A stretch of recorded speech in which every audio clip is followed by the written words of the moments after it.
এই ভিডিওতে আমি কোলাখামে যে দুদিন ছিলাম তার অভিজ্ঞতা শেয়ার করব।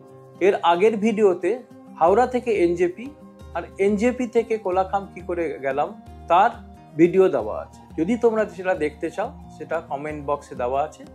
এখন এই ভিডিওটা শুরু করা যাক।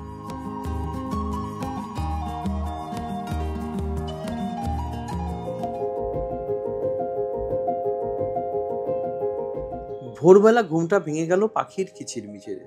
সারাদিন গতকাল খুব ধকল গেছিল, তাই ঘুমটা বেশ ভালো হয়েছে। রাতে দেখছিলাম খুব বৃষ্টিও হচ্ছে।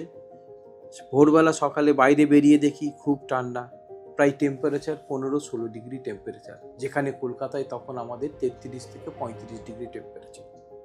এখন সকাল 6টা, টেম্পারেচার 16 ডিগ্রি, 15-16 ডিগ্রি টেম্পারেচার চলছে। আর কালকে গত রাত খুব বৃষ্টি হয়েছে, চারিদিকে একদম মেঘে ঢেকে গেছে। হাওয়া চলছে বলে একটা শিরশিরানি অনুভব করছিলাম। হঠাৎ দেখি মেঘ এসে আমাদের ঘিরে ফেললো। প্রকৃতির এই রূপ দেখতে দেখতে আমাদের চায়ের ডাক পড়লো। যেহেতু আমরা অনেকে একসাথে আছি, তাই চাটা আমরা একটা কমন জায়গাতে দিতে বললাম। এটা হচ্ছে চায় পে চর্চা, সকালবেলা মর্নিং টি, সবাই আমার বন্ধুদের সাথে। মেঘটা এখান থেকে অলরেডি ক্লিয়ার হলো, এর পাশে এখনো আছে। চায়ে পে চর্চাতে সবাই এক লাইনে বসে চা। হোমস্টে থেকে চা দিল, দু রকমের চা ছিল, লিকার চা আদা দিয়ে সেটাই খেলাম, আর একটা হচ্ছে দুধ চা ছিল, যে যার মতো চিনি অ্যাড করে নেবে। এক্ষুনি মেঘ চলে গেছিল, এখন আবার মেঘের মধ্যে।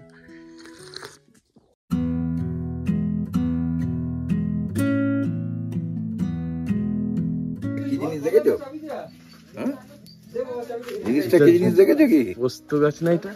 আফিম গাছ। হ্যাঁ, ওই আর কি আফিম গাছ। এটা এর বীজ হয়ে গেছে, মানে এর লাইফ আর নেই। এই হোমস্টেটা চারিদিকে ছড়িয়ে রয়েছে। 3টে এদের উডেন স্ট্রাকচারে আর বাকি একটা সিমেন্টের স্ট্রাকচারে আছে। সেখানে 4টে রুম আছে আর এখানে 3টে রুম আছে। গতকাল রাত্রিবেলা হোমস্টের বাইরেটা দেখেছিলাম যখন অন্ধকার ছিল। এখন দিনের বেলা আরেকবার আমি রুম ট্যুরটা করিয়ে দিচ্ছিলাম। এটা একটা উডেন স্ট্রাকচার দিয়ে বানানো, পুরোটাই উডেন। এই একটা রুম আছে, এখানে একটা জানলা আছে, এটা একটা জানলা দিয়ে বাইরেটা দেখা যাচ্ছে।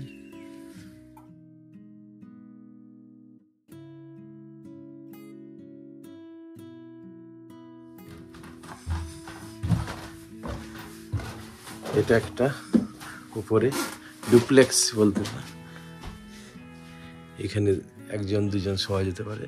এখানেও জানলা আছে। সকাল ও রাত্রিবেলা আমরা এখানেই শুয়েছিলাম। এখান থেকে উঠেই জানলা থেকে বাইরের দৃশ্য দেখা যাবে। রুমটা দেখিয়ে একটু ফ্রেশ হয়ে নিলাম। তারপর আমাদের ব্রেকফাস্টের কল আসলো, দিয়ে সোজা আমরা ব্রেকফাস্ট করতে চলে গেলাম। গরম ধোয়া উঠছে, আমাদের ব্রেকফাস্ট স্টার্ট হয়ে গেছে। গরম ধোয়া উঠছে, ফার্স্ট ক্লাস। আলু ছোলার একটা তরকারি, সাথে লুচি, আর যে রুটি খেতে চায় সে তার জন্য রুটি। তো আমরা এখন এখানে বসে পড়েছি ব্রেকফাস্ট করতে। দেখেই ভালো লাগছে, এদের খাবারটা খুব টেস্টি। আমারও রুটি এসে গেছে, তরকারি আর রুটি, আহা, রুটির সঙ্গে তরকারি খুব দরকারি। এদের কিচেনটাই সাথে লাগানো। কিচেনে এদের কাঠেরও ব্যবস্থা আছে আর কিছু গ্যাসেরও ব্যবস্থা আছে। তো বোথ ওয়েতে এরা রান্নাটা আমাদেরকে ব্রেকফাস্টটা রেডি করে দিল। প্রকৃতির আজকে এমন মনোরম রূপ। হঠাৎ দেখছি চারিদিক থেকে মেঘ এসে আমাদের পুরো হোমস্টেটাকে ঢেকে নিচ্ছে। আবার কিছুক্ষণ পরে দেখছি হোমস্টেটা ক্লিয়ার হয়ে যাচ্ছে। এই অপরূপ দৃশ্য দেখতে মনটা পুরো জুড়িয়ে যাচ্ছে। সে এক অদ্ভুত নজারা। এক্ষুনি মেঘ, এক্ষুনি পরিষ্কার। দেখতে দেখতে আমাদের মনটা জুড়িয়ে যাচ্ছে। আর সত্যি এই জন্য আমরা এই অফবিট লোকেশনগুলোকে খুব ভালো লাগে।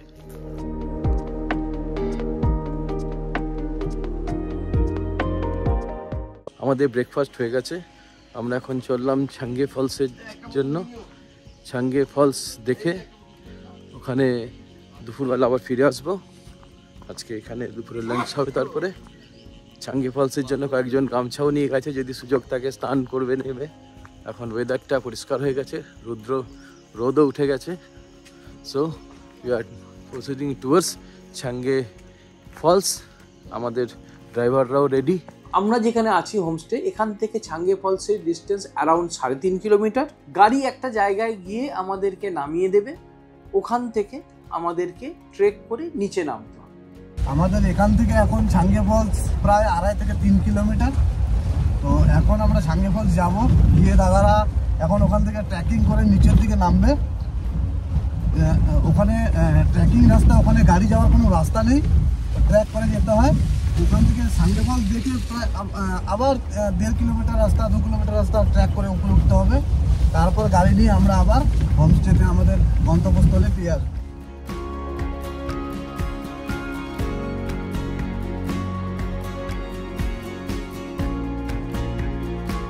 আমরা ছাঙ্গে ফলসের পয়েন্টে এসে গেছি। এখানে সমস্ত গাড়িগুলো এত অবধি গাড়িগুলো আসে, এরপরে আর কোনো গাড়ি আসে না। এবার এখান থেকে আমরা নিচে নামতে হবে। গাড়ি থেকে নামার পরে আমরা সিঁড়ি দিয়ে ফার্স্ট নামতে শুরু করলাম। সিঁড়িও সব জায়গায় নেই, কিছু জায়গায় পাথর কেটে কিছু নুড়ি পাথর বিছানো, কিছুটা সিঁড়ির মতো করে পাথর কেটে বানানোও আছে, কিন্তু একটু স্টিপ আর একটু কষ্ট। যেহেতু আমরা সবাই মেজরিটি মধ্যবয়সী ছিলাম, তাই সবারই হাঁটু জানান দিচ্ছিল। এটা হচ্ছে প্লাস্টিক ফ্রি জোন, এখানে প্লাস্টিক ফেলা বারণ। আস্তে আস্তে নেমে যাচ্ছিলাম, কেননা পিছলে যাওয়ার একটা ভয় ছিল, কারণ নুড়ি পাথরগুলো স্লিপ করছিল। খুব সাবধানে ভিডিও করতে গিয়ে সাবধানে নামতে হচ্ছে। এখানে একটা দোকান আছে, কিছু চকলেটস বিক্রি করছে।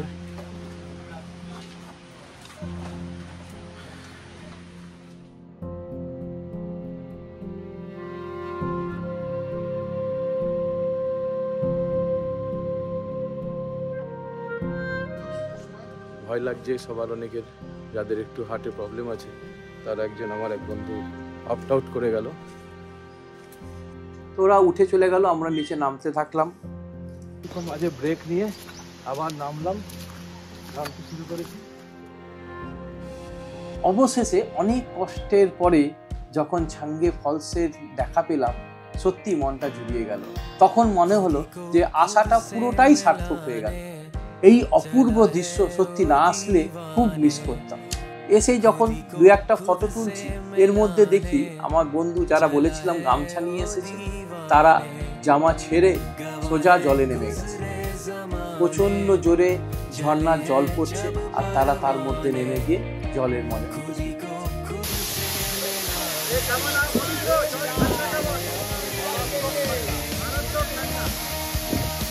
আমি একটু জল থেকে একটু দূরেই থাকি, কিন্তু এই জলের হাতছানিতে নিজেকে আর কন্ট্রোল করে রাখতে পারবো।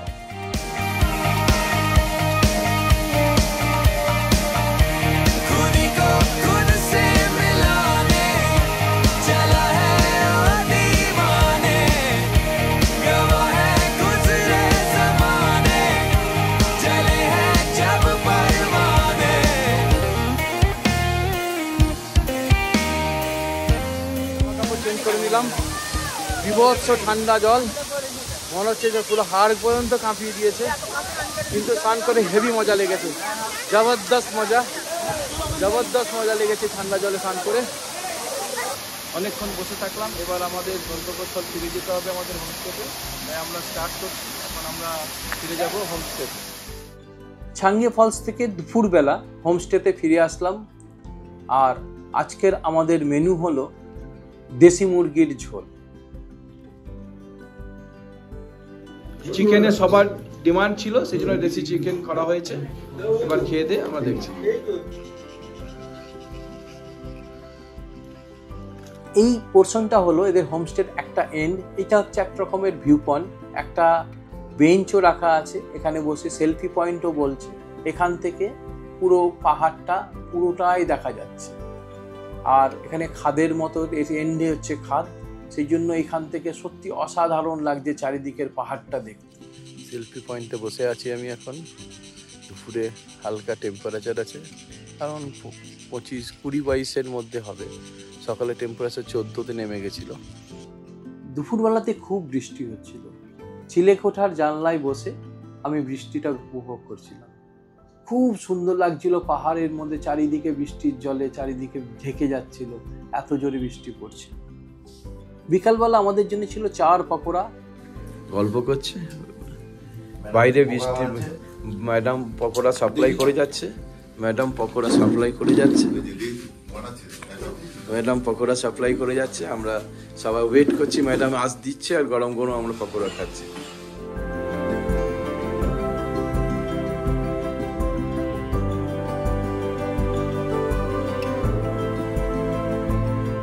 আজকে সন্ধ্যের অ্যাট্রাকশন হলো বারবিকিউ, আর বারবিকিউর চারিদিকে আমরা ঘিরে বসে সবাই মিলে বারবিকিউরও মজা নিলাম, আর গান বাজনা সব হতে থাকলো।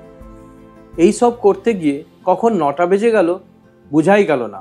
আমরা গিয়ে নিজের ডিনারটা করে শুয়ে পড়লাম।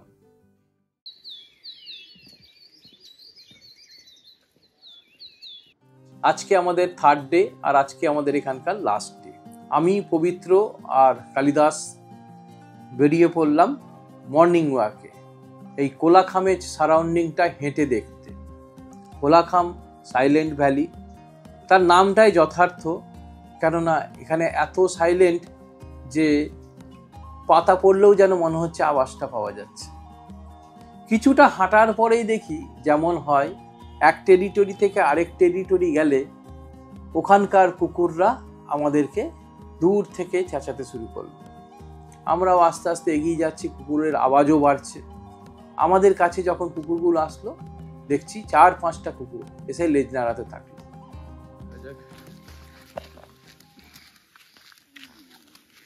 ও এক্সারসাইজ করে নিল, ডগ পোজ।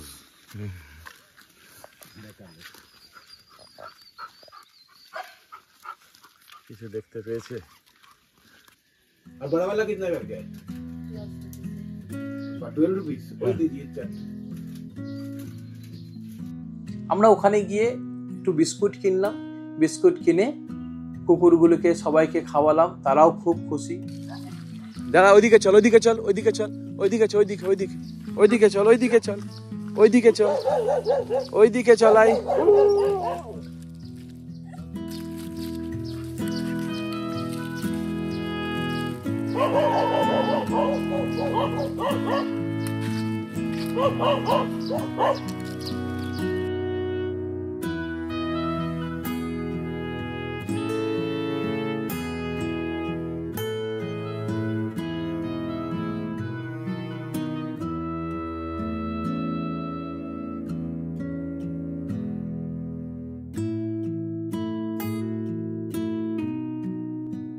আজকে আমাদের এখানে লাস্ট ডে, আমরা আজকে এখান থেকে ফিরে যাব। আমাদের আজকের প্রোগ্রাম হলো, আমরা এখান থেকে 10টা 10:30টার সময় বেরোবো। বেরিয়ে লাভা মনিস্ট্রি হয়ে লাভাটাকে ঘুরে আমরা এনজেপির থেকে পদাতিক এক্সপ্রেস।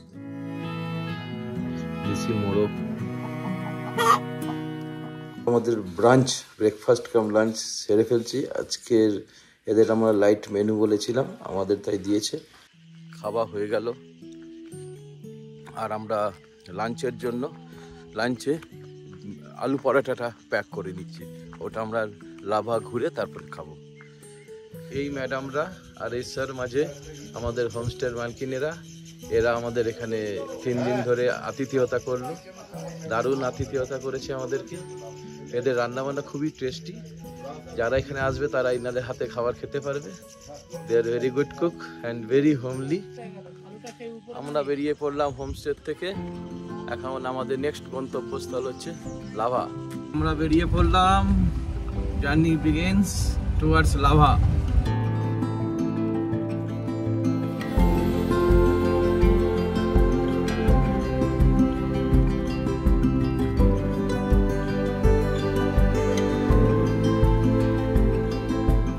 সেদিনকে পাইন ফরেস্টের ভেতর দিয়ে আসার সময় অন্ধকার হয়ে গেছিল। আজকে দিনের বেলায় যাওয়ার সময় বুঝতে পারলাম যে পাইন ফরেস্টের ভেতরটা কত সুন্দর। কেমন যেন একটা ছমছম করছিল। বাইরে এত আলো, কিন্তু পাইন ফরেস্টের ভেতরটাও কেমন অন্ধকার। লম্বা লম্বা গাছগুলো মনে হচ্ছে বলছে, আমরা দাঁড়িয়ে আছি প্রহরী হয়ে, তোমরা এর ভেতর দিয়ে চলে যাও। কোলাখাম থেকে লাভা মনিস্ট্রি অ্যারাউন্ড 9.5 থেকে 10 কিলোমিটার। আমরা লাভা শহরে প্রায় ঢুকে গেছি। আস্তে আস্তে দেখছি জনবসতি ভরে আছে। লাভা মনিস্ট্রিতে এসে গাড়িটাকে আমরা ছেড়ে আমরা ভেতরে দেখতে চলে আসলাম। উপর থেকে কোলাখামের সেই পাইন ফরেস্টটা অদ্ভুত লাগছিল, মেঘের মধ্যে পাইন ফরেস্টের গাছগুলো। আমরা কিছু ফটোগ্রাফি করে এগিয়ে গেলাম মনিস্ট্রির দিকে।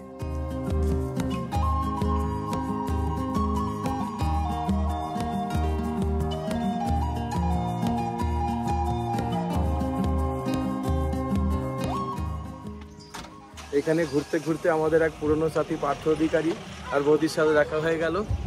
এটা একটা প্রাপ্তি, না হলে এতদিন, কতদিন পরে, প্রায় 2006-07 পরে তোমার সাথে আমার দেখা হয়নি। এই লাভা মনিস্ট্রিটা 1990 সালে ইনগরেশন হয়েছে। খুব সুন্দর করে এরা পরিষ্কার পরিচ্ছন্ন মনিস্ট্রির চারিদিকে। এখানে এদের একটা ইনস্টিটিউশনও আছে। কিছু বুদ্ধিস্ট বাচ্চা দেখলাম ওখানে বসে আছে, তারা এখানে থাকে, পড়াশোনা করে। লাভা মনিস্ট্রি ঘোরার পরে আমরা গাড়ি চেপে আবার ছেড়ে চলে আসলাম। এবার গাড়িটা কিছু দূর যাওয়ার পথে আমাদেরকে ব্রেকফাস্ট করার জন্য চেল নদীর একটা ব্রিজের উপরে নিয়ার গরুবাথান আমরা এসে দাঁড়ালাম। ওখানে অনেকগুলো গাড়ি এসে দাঁড়িয়ে আছে, অনেকগুলো রেস্টুরেন্ট আছে, রোড সাইড রেস্টুরেন্ট। সব জায়গাতেই মোমো, চাউমিন পাওয়া যাচ্ছিল। আমরা সাথে করে যে আলু পরোটা এনেছিলাম, সেখানে আলু পরোটাগুলো সবাইকে এখানে ডিস্ট্রিবিউট করলাম। আমরা চায়ের অর্ডার দিলাম, সাথে মোমোরও অর্ডার দিলাম। মোমোটা খুব টেস্টি ছিল। আর এখান থেকে একটা ব্রেক নেওয়ার পরে আমাদের পুরোপুরি বেরিয়ে গেলাম। লাস্ট স্পট হলো আমাদের নিউ জলপাই।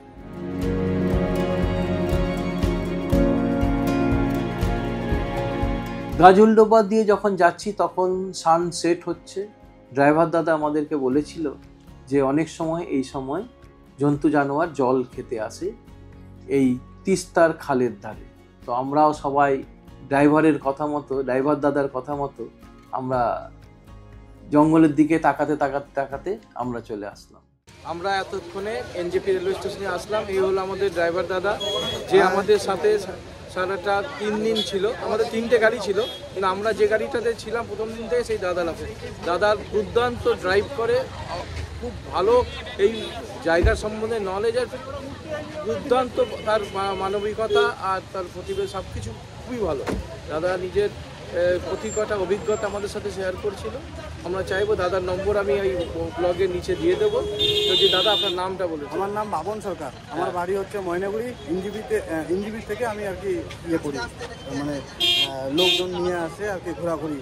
আর দাদার এই এরিয়াতে সম্পূর্ণ দখল, প্রতিটা রাস্তা নখদর্পণে উইদাউট গুগল ম্যাপ দাদা সব জায়গায় পৌঁছে যায়। তো দাদার সাথে আমাদের খুব ভালো কাটলো এই কটা দিন। আমি চাইবো দাদা আরও ভালো যাক। আর আমাদের যদি কোনো পরিচিত আসে, দাদা আপনার নম্বরটা আমি বলে দিন একবার। আমার নাম্বার হচ্ছে 9002689022, 9002689022। আমার নাম বাবন সরকার। পদাতিক এক্সপ্রেসে চেপে গেলাম। আমাদের জার্নি এন্ডস হতে চলল। কাল সকালবেলাতে আমরা পৌঁছে যাব।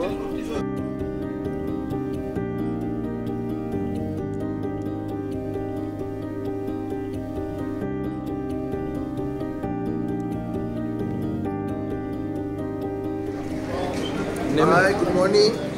আমরা এই পদাতিক এক্সপ্রেস থেকে নামলাম সকাল 6:30টায়। মোটামুটি এক্স্যাক্ট টাইমে আমাদের নামিয়ে দিয়েছে। শিয়ালদাতে আমরা নেমে পড়েছি।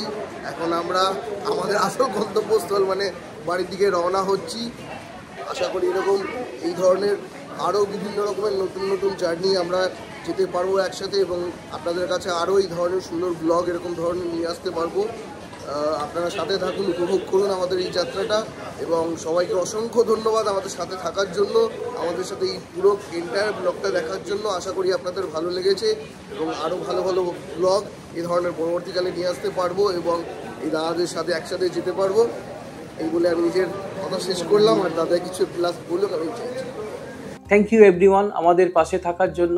এর আগের ভিডিওটা আপনারা এত ভালো সাপোর্ট করেছেন, তার জন্য থ্যাংক ইউ।